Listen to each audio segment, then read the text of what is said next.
Bismillahirrahmanirrahim. Assalamualaikum warahmatullahi wabarakatuh. Perkenalkan, nama saya Muhammad Ramadan dengan NIM 22202091 dari kelas Spicy.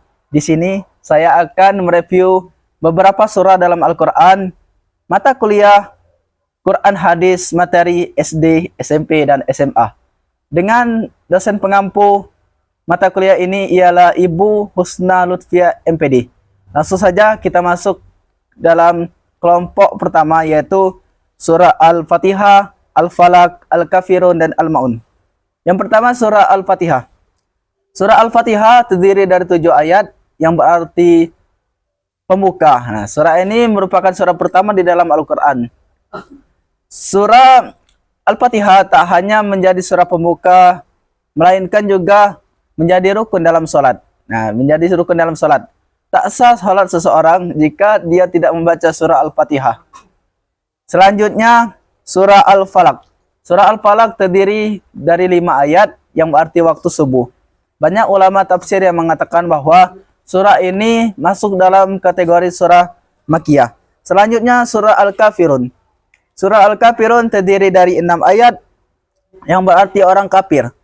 Dalam ayat pertama, Allah itu memerintahkan Nabi Muhammad SAW untuk memberi tegasan kepada kaum Quraisy bahwa Nabi tidak akan menyembah apa yang mereka sembah. Maka dijawablah atau ada hubungannya dengan ayat ke-6, ayat terakhir, lakum dinukum waliyadin, untukmu agamamu dan untukku agamaku. Ayat yang terakhir yaitu surah Al-Ma'un. Dalam surah Al-Ma'un ini saya sedikit menarik untuk dibahas, yaitu dalam ayat keempatnya, yaitu tentang fawailul lil musallin, celakalah bagi orang yang salat. Allah berfirman, celakalah orang yang salat itu. Orang yang salat saja masih celaka, apalagi orang yang tidak salat. Nauzubillahi min zalik. Kita lanjut ke kelompok kedua yang membahas tentang surah Al-Ikhlas, An-Nasr, Al-Kautsar, dan Al-Fil serta surah At-Tin. Yang pertama, surah Al-Ikhlas.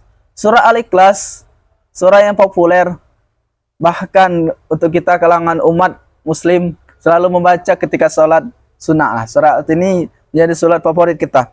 Surat ke-112 ini dalam Al-Quran masuk dalam kategori surah Makkiyah.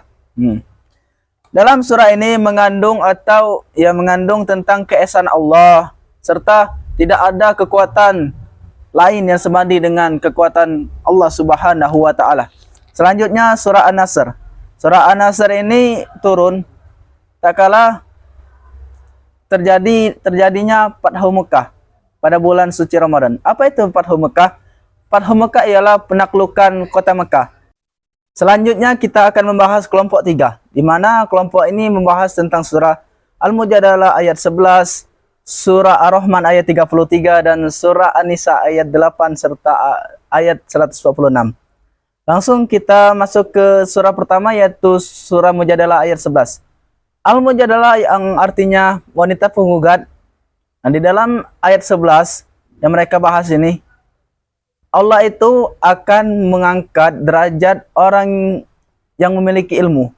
Wallazina utul ilma darajat. Selanjutnya, surah Ar-Rahman ayat 33. Merupakan surah ke-55 dalam Al-Quran yang berarti yang maha pengasih.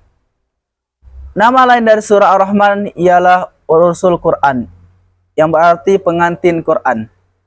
Dalam surah Ar-Rahman ayat 33 ini menasbihkan atau menceritakan tentang keesaan Allah atau keagungan Allah. Keagungan Allah dalam menciptakan alam semesta.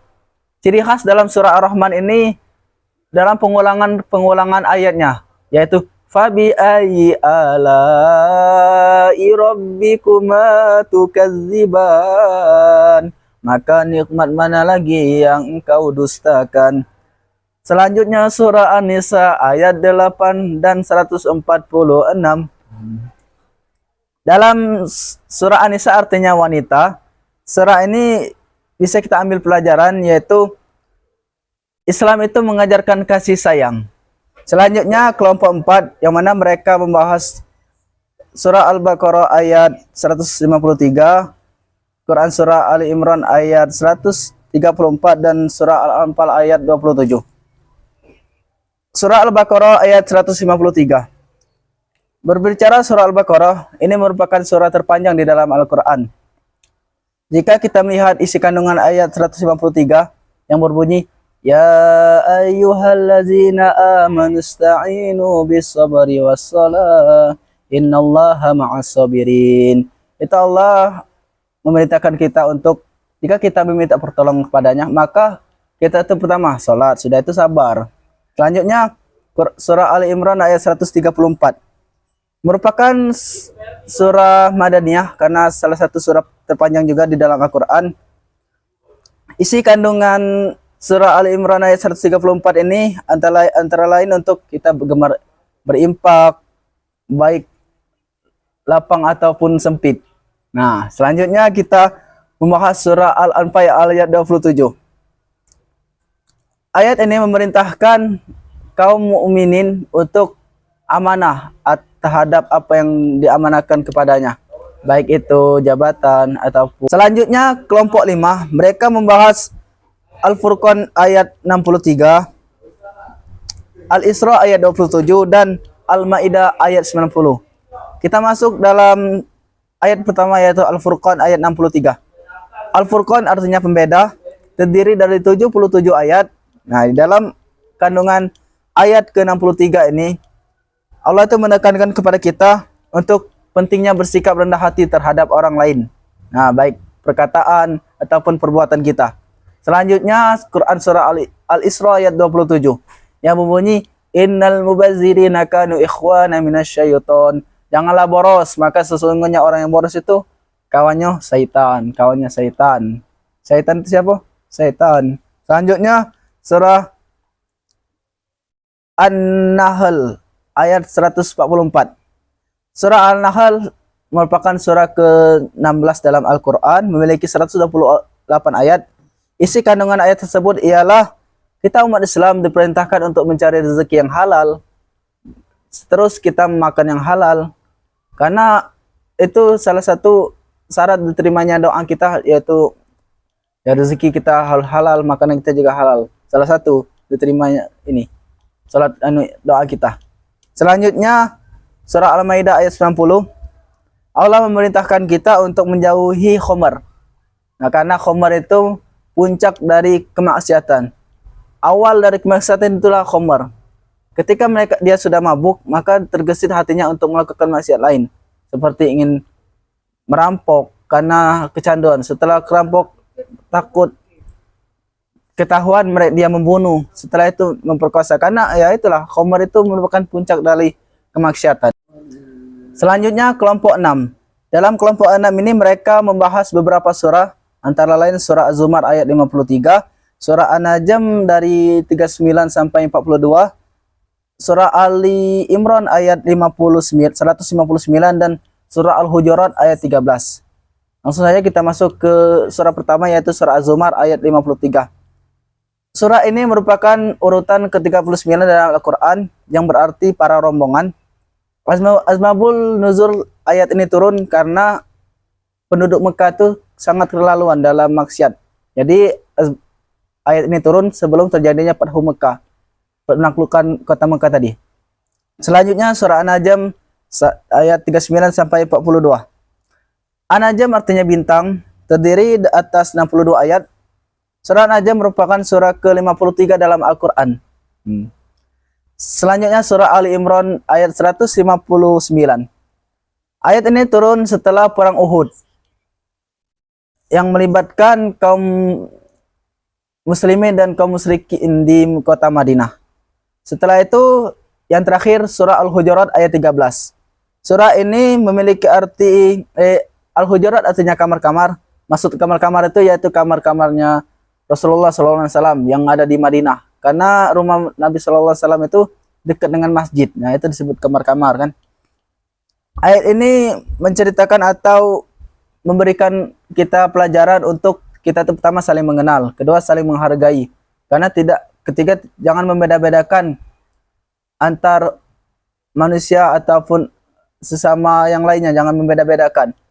Ayat ini pernah pada pembukaan Piala Dunia 2022 kemarin dibacakan. Nah, ini karena pas Piala Dunia kan mereka itu yang datang itu dari berbagai suku bangsa. Nah, di dalam saat itulah mereka saling mengenal. Nah, itulah. Selanjutnya kelompok 7, kelompok terakhir, kelompok kami sendiri. Di sini kami membahas Al-Quran surah Al-Anfal ayat 72 dan surah Al-Hujurat ayat 12. Kita masuk dalam surah pertama atau ayat pertama, yaitu Quran surah Al-Anfal ayat 72. Dalam surah ini mengisahkan tentang perang Badar. Perang pertama Nabi Muhammad SAW dan para sahabat di kota Mekah. Nah, ini salah satu perang terbesar juga dalam sejarah Islam. Dalam konteks ini, kita itu apa yang kita bisa ambil pelajaran, yaitu pertama, jihad itu tidak hanya dengan pedang.